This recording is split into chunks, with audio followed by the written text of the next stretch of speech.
성도의 나침판이라는 그런 주제로 함께 말씀을 보고 있는데요.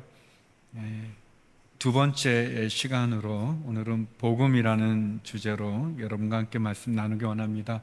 로마서 1장 14절에서 17절의 말씀을 우리 같이 한번 한 목소리로 읽도록 하겠습니다. 4절의 말씀인데요. 자막을 통해서 우리 같이 한 목소리로 함께 읽겠습니다. 시작. 나는 그리스 사람이든 미개한 사람이든 지혜로운 사람이든 어리석은 사람이든 그 모두에게 빚을 진 사람입니다. 그러므로 나는 로마에 있는 여러분에게도 복음 전하기를 간절히 원합니다. 나는 복음을 부끄러워하지 않습니다. 이 복음은 모든 믿는 사람들에게 구원을 주시는 하나님의 능력이기 때문입니다. 먼저는 유대 사람에게요, 다음으로는 그리스 사람에게입니다. 복음에는 하나님의 의가 계시되 믿음으로부터 믿음에 이르게 합니다. 기록되기를 의인은 믿음으로 살 것이다 라고 한 것과 같습니다. 아멘. 지난주 성경에 대한 말씀에 이어서 복음을 나누기를 원합니다. 복음이란 말 뜻 자체가 복된 소식이라는 내용이죠. 복음을 헬라어로 유앙겔리온이라는 단어를 쓰는데, 원래 이 단어는 전쟁에서 승리를 했을 때 그 승리의 소식을 알리는 사람에게 주는 보상으로 사용되었다고 얘기합니다. 그러니까 이 복음, 이 유앙겔리온이라는 말 자체가 승리에 대한 기쁜 소식을 나누는 그런 의미가 있습니다. 좋은 소식이죠. 복음은 근심과 걱정과 염려 속에 있는 사람들에게 희망을 주고 또 기쁨을 줍니다. 그리고 우리가 말하는 복음, 특별히 성경이 말하고 있는 복음의 핵심은 예수 그리스도입니다. 하나님의 독생자 예수 그리스도가 복음이라고 말할 수 있습니다. 이런 점에서 복음은 이론이 아닌 인격이고 논리가 아닌 예수 그리스도에 대한 믿음의 고백이라고 말할 수 있습니다. 복음은 메마른 이 시대의 갈증을 해결할 수 있는 유일한 대안이기도 합니다. 정작 홍수에 마실물이 없다는 표현처럼 많은 사람들이 많은 사상, 철학, 또 종교, 또 많은 가치관, 많은 이야기들을 하지만 정작 예수 그리스도의 복음만한 진리가 없고 십자가의 복음만이 이 세상의 갈증을 해결할 수 있는 유일한 샘물인 것을 우리는 고백하게 됩니다. 저는 오늘 사도 바울이 나눴던 이 고백과 선언을 통해서 복음에 대한 세 가지를 나누고 싶습니다. 먼저 첫 번째는 복음은 구원을 주시는 하나님의 능력이라는 것입니다. 구원을 주시는 하나님의 능력. 우리 로마서 1장 13절에서 15절까지 말씀을 우리 같이 한번 읽어보겠습니다. 함께 읽겠습니다. 시작. 형제들이여,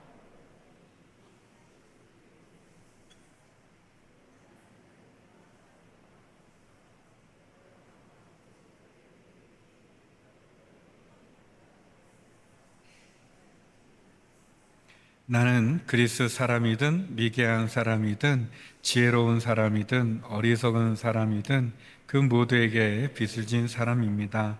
그러므로 나는 로마에 있는 여러분에게도 복음 전하기를 간절히 원합니다. 복음은 첫째, 구원을 주시는 하나님의 능력이다라고 바울은 우리에게 말합니다.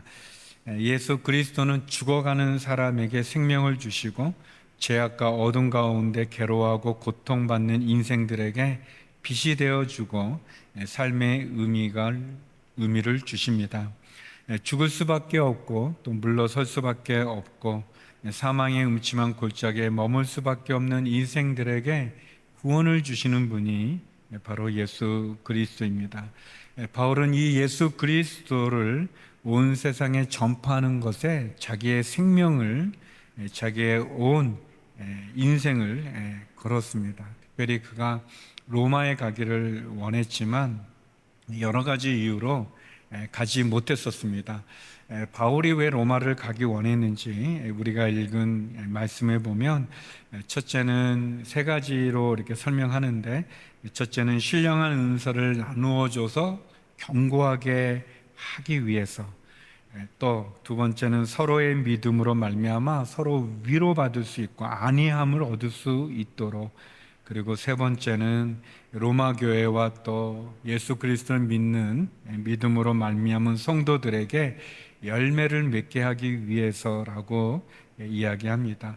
신령한 은사를 나누어서 견고하게 하고, 또 서로에 대한 믿음으로 서로 위로받고 격려받을 수 있고, 궁극적으로는 아름다운 열매를 맺기 위해서 바울은 로마로 가기를 원했습니다. 그러면서 바울이 전하고자 하는 복음에 대해 이런 표현을 씁니다.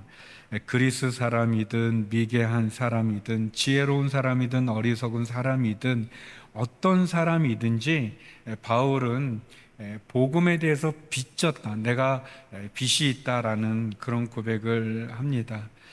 이것은 바울을 만나 주신 예수 그리스도, 나는 예수님을 통해서 이 복음을 믿고 복음을 알고 이 복음의 은혜 가운데 살아가는데, 아직도 복음을 모르는 사람들에 대해서 내가 빚진 마음으로 그들에게 이 기쁜 소식을 나누고 싶다, 그렇게 이야기하는 겁니다. 바울의 마음에는 그런 타오르는 열정이 있고, 그 타오르는 그 갈망함이 있었어요. 이 복음을, 이 진리를 좀 전해야 되겠다, 그런 마음이 있습니다. 제가 말씀을 준비하면서 크게 회개하고 또 참 이렇게 좀 부끄러운 마음을 깨닫게 되고, 내가 얼마나 좀 정신을 못 차리고 있었나를 알게 되었는데, 제가 예수 그리스도를 영접하고 인격적으로 영접하고, 그리고 이 복음의 참된 의미를 깨달았을 때는 너무 행복했고 너무 좋았고, 또 무엇보다 이 바울의 이 마음, 나는 모든 사람에게 빚을 진 마음이란 그런 마음이 저에게도 있어서 만나는 분들한테 이렇게 복음을 전하기를 원했어요. 전도를 참 많이 했었어요. 버스를 타도 옆에, 옛날 버스는 이렇게 두 명 이렇게 앉게 되어 있는데, 아무튼 옆에 안 믿는 사람 앉기를 기도하고, 또 아니면 잠깐 시간 있나요? 어디까지 가나요? 뭐 이렇게 하면서 이제 복음 전하고, 특별히 이제 비행기 같은 데는 어디 도망갈 수도 없잖아요. 그러니까 이제 너무 좋고 그랬는데, 제가 말씀 준비하면서 요즘 저를 보면 제가 비행기를 탈 때 이렇게 갖고 가는 게 있어요. 눈 가리개, 귀마개, 그리고 이제 이 음악 듣는 그런, 그래서 이제 이렇게 좀 지쳐서 그런지 아무튼 비행기 타면 이제 제가 귀마개를 하고 눈 가리개를 하고 그 목베개 하고 이렇게 딱 있습니다. 저한테 말 시키지 마세요. 옛날에는 옆에 안 믿는 사람이 앉게 해줘서 기도했었고, 뭐 한번 얘기하고 이렇게 전도하고 그랬었는데, 지금은 이렇게 잠도 안 오고 그러면은 이제 이게 그 귀마개 빼고 음악 듣는 거, 또 혹시 말 시킬까봐 저한테 이렇게 너무너무 변해 있는 저를 이렇게 보면서 좀 회개하고, 바울의 마음에는 모든 사람들에게 이 복음을 전하고자 하는 그런 열정이 있고, 그런 사모하는 마음이 있고, 그 복음이 주는 그 은혜가 많이 있었습니다. 우리 로마서 1장 16절, 우리 앞에 두 문장을 좀 같이 읽었으면 좋겠는데요. 같이 한번 읽어보겠습니다. 로마서 1장 16절입니다. 시작. 나는 복음을 부끄러워하지 않습니다. 이 복음은 모든 믿는 사람들에게 구원을 주시는 하나님의 능력이기 때문입니다. 바울이 나는 복음을 부끄러워하지 않습니다. 뭐 저가 부끄러워하는 것은 아니죠. 너무 좋은, 너무 진리, 너무 귀한. 근데 마치 제 행동은, 제 모습은 마치 부끄러워하는 것처럼 나누기를 이렇게 창피해하는 것 같은 그런 모습을 봅니다. 이 복음은 모든 믿는 사람에게 구원을 주시는 하나님의 능력이다. 이 복음을 믿는 사람에게는 구원을 준다는 겁니다. 복음이 무엇인가? 구원이죠. 죽어가는 자에게 생명을 주는, 낙심과 절망과 포기된 그런 삶의 의미를 찾을 수 없는 사람에게 의미를 찾게 해주는, 꿈을 주는 그런 복음, 우리의 삶의 의미를 새롭게 해주고 우리의 존재의 정체성을 확인해 주며, 그리고 무엇보다도 우리를 사망에서 생명으로, 심판에서 심판에 이르지 아니하는 영생으로 우리를 인도해 주는 하나님의 그 귀한 능력인데, 우리는 이 바울처럼 그런 마음이 있는가 돌아보게 됩니다. 복음에는 세 가지의 은혜가 있어요. 먼저 복음은 선물이라는 것입니다. 선물. 그러니까 내가 노력을 해서 얻어지는 것이 아니라 하나님이 선물로 주신다는 겁니다. 이게 중요한 것은, 내가 노력해도 얻을 수 있으면 좋겠는데 노력하고 노력해도 얻을 수 없는 거고, 또 노력할 수도 없는 그런 사람이 있는데, 이것이 만약에 어떤 기준이라든지 조건이라든지 노력으로 얻어질 수 있는 행위에 있다면 이것은 너무 안타까울 텐데, 선물이라는 겁니다. 선물. 여러분, 선물이라는 것은 거저 주는 거죠. 어떤 조건으로 주는 게 아니죠. 어떤 대가를 바라고 주는 거, 그런 거는 선물이라고 말하지 않고 뇌물이라고 말합니다. 복음은 선물입니다. 하나님이 그냥 주시는 겁니다. 조건 없이, 대가 없이 우리에게 주는 것. 구원은 내가 노력해서, 선행을 해서, 구제를 해서, 착한 일을 해서, 교회에 열심히 나와서 헌금을 많이 해서, 또는 내가 유명한 어떤 그런 사람이 돼서 얻어질 수 있는 것, 그런 게 아니라는 겁니다. 선물이라는 거예요. 그런 은혜가 있어요. 두 번째 은혜는, 이 복음은 예수님으로만 얻어진다는 거예요. 길이 있는데 그 길이 예수님이라는 거예요. 예수님. 오직 예수님을 통해서만 구원을 받을 수 있다는 거예요. 이게 왜 중요하냐면, 진짜 왜 중요하냐면, 예수님이 아니고 다른 사람이면 문제가 많아요. 가장 큰 문제는 우리를 구원으로 인도해 줄 수 없습니다. 자기가 물에 빠져 죽어가는 사람이 어찌 물에 빠져 죽어가는 다른 사람을 건질 수 있겠습니까? 구원할 수 있겠다고 말합니까? 자기도 죄를 지면서 죄를 짓는 다른 사람을 어떻게 자기가 구원하겠다고 말할 수 있겠습니까? 예수님만이 죄가 없으신 유일한 하나님이시며, 또 그분만이 우리와 같은 것을 느끼고 그리고 아시는 참 인간이기 때문에, 유일한 하나님이며 유일한 인간이기 때문에 예수님만이 우리를 구원으로 인도해 줄 수 있는데, 그분이 예수 그리스도라는 것, 그것이 은혜예요. 이 복음의 두 번째 은혜는 예수님으로만 얻어진다는 겁니다. 사도행전 4장 12절에 성경이 이렇게 얘기합니다. 우리 같이 한번 읽어보겠습니다. 시작. 예수 외에 다른 어느 누구에게서도 구원을 받을 수 없습니다. 하나님께서는 하늘 아래 우리가 구원받을 만한 다른 이름을 우리에게 주신 일이 없기 때문입니다. 이 때문입니다. 수영을 잘하는 사람이 한강을 이렇게 수영으로, 이 강북에서 강남으로 건널 수도 있겠죠.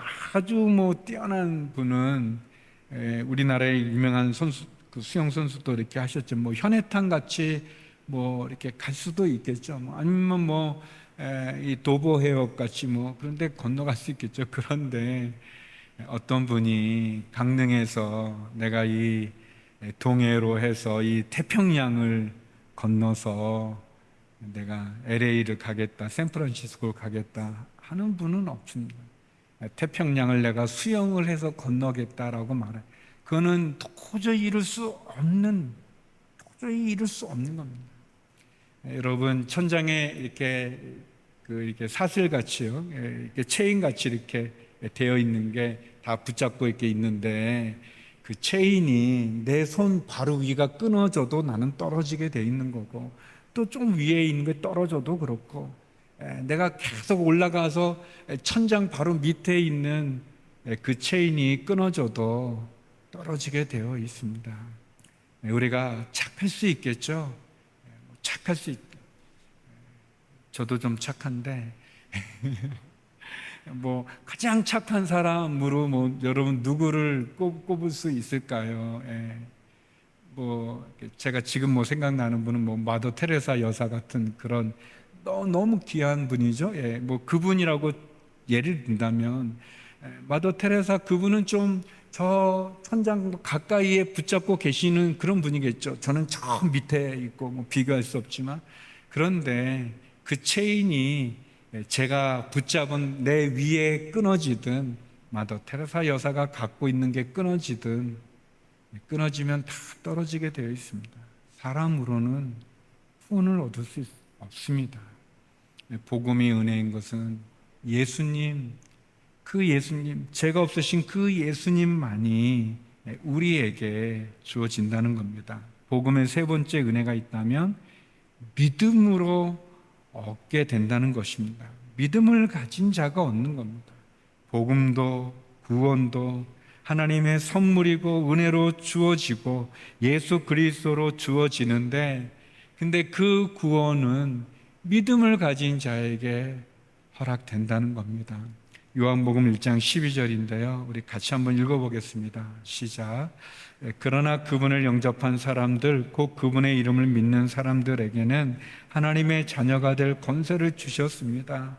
그분의 이름을 믿는 사람들, 복음은 자기 감정을 믿는 게 아니고 자기 신념을 믿는 게 아니고요, 예수님을 믿는 거예요. 예수님, 그 예수님을 믿기만 하면 하나님께서 우리를 당신의 자녀 삼아 주신다는 거예요.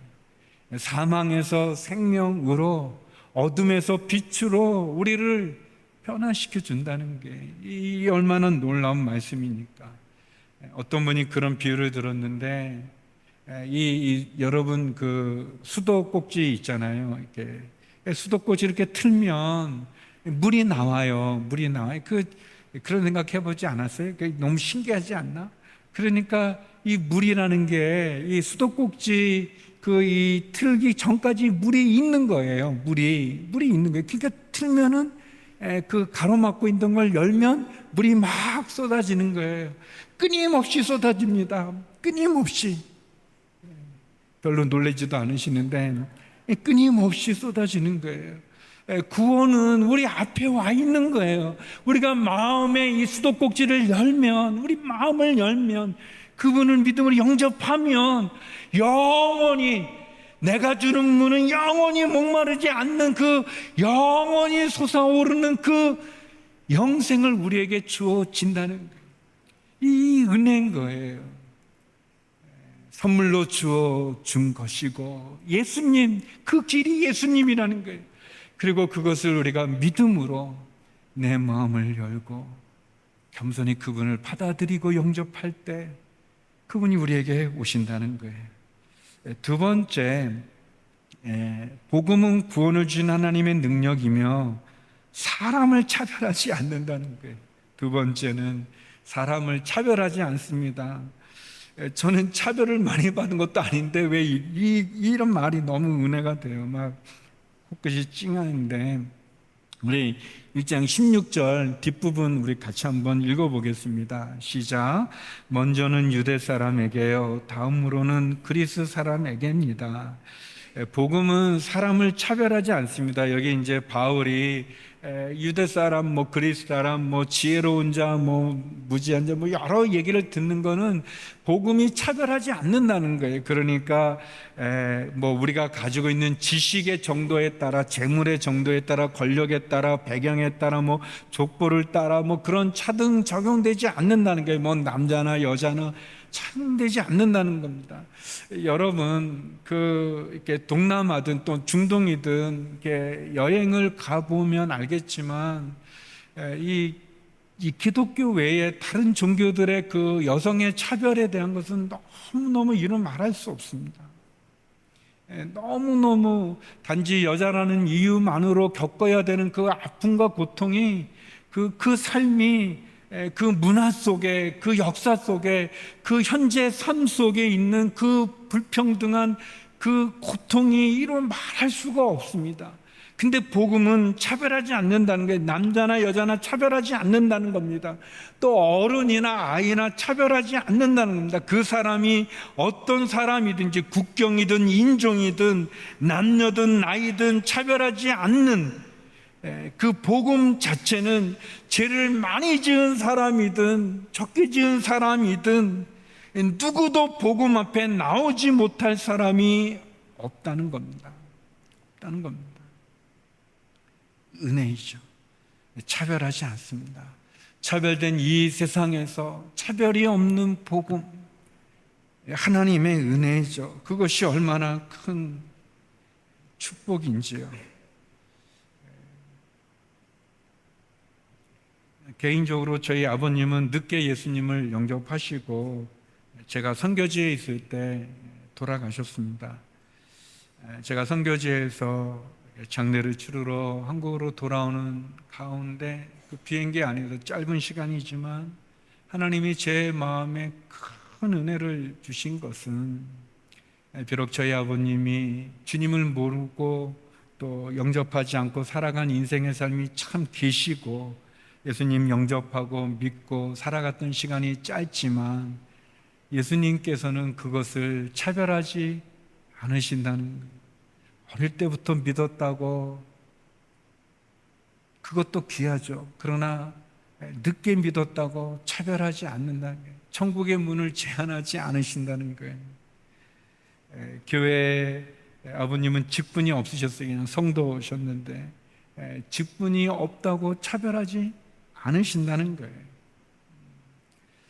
차별 많은 이 세상에서 차별이 없는 복음, 하나님, 그 사랑, 그것이 얼마나 놀라운지. 여러분, 하나님 마음이 어떤가? 요한복음 3장 16절에 잘 나와 있습니다. 우리가 잘 아는 말씀인데 같이 한번 읽어보겠습니다. 시작. 하나님께서 세상을 사랑하셔서 독생자를 주셨으니 이는 그를 믿는 사람마다 멸망하지 않고 영생을 얻게 하려는 것이다. 하나님이 어떻게 사랑하셨는가? 그분의 독생자를 주시기까지 사랑하셨다는 거예요. 그분이 독생자를 주셨는데 무엇을 차별하시겠습니까? 또 무엇을 제한하시겠습니까? 얼마나 놀라운지요. 하나님께 여러분 기억하십시오. 하나님 앞에는 사랑받지 못할 영혼이 없습니다. 구원받지 못할 영혼이 없습니다. 어떤 사람도 하나님에게 사랑받을 수 있습니다. 우리가 어떤 상처가 있다 할지라도, 우리가 어떤 부끄러움이 있다 할지라도, 우리가 어떤 죄를 졌다 할지라도 하나님 앞에 나오는 영혼, 예수 그리스도를 영접한 영혼에게는 하나님 차별하지 않고 두 팔을 벌려 우리를 환영하는 분이십니다. 하나님께서 구원에 제한을 두지 않는 것이 복음의 능력입니다. 복음은 사람을 제한하지도 않고 차별하지도 않습니다. 이 복음, 이것이 저와 여러분에게 있습니다. 세 번째, 복음에는 하나님의 의가, 하나님의 의로움이 나타난다고 얘기합니다. 우리 17절 말씀인데요. 우리 17절 같이 한번 읽어보겠습니다. 시작. 복음에는 하나님의 의가 계시되 믿음으로부터 믿음에 이르게 합니다. 기록되기를 의인은 믿음으로 살 것이다 라고 한 것과 같습니다. 세 번째, 복음에는 하나님의 의가 나타납니다. 하나님의 의는 공의와 사랑으로 나타납니다. 다시 말하면 하나님의 의, 하나님의 공의는 죄를 절대 용서하지 않습니다. 죄를 그냥 모른 척하지 않으세요. 지나치거나 눈 감아주지 않습니다. 그래서 우리가 이 하나님 앞에 이 죄 짓는 것을 굉장히 조심해야 됩니다.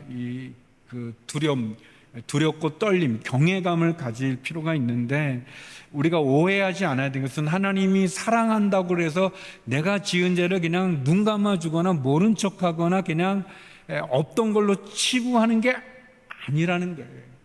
아니라는 겁니다. 어제 저희 이제 손녀하고 이제 그 영상으로 이렇게 미국에 있어서 이제 영상으로 하는데, 아마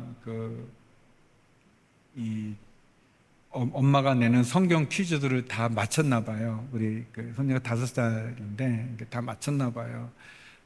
이제 영상 부르면서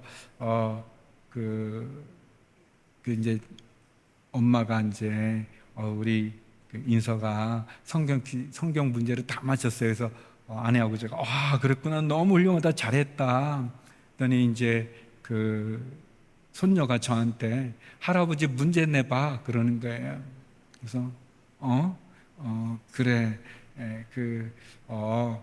이제 아이가 이제 창세기 이렇게 교회에서 이렇게 쭉 공과가 배우고 있는 중인 것 제가 알아서 그러면 비가 많이 내렸는데 배를 만들어서 구원을 받았는데 그 배를 누가 만들었지?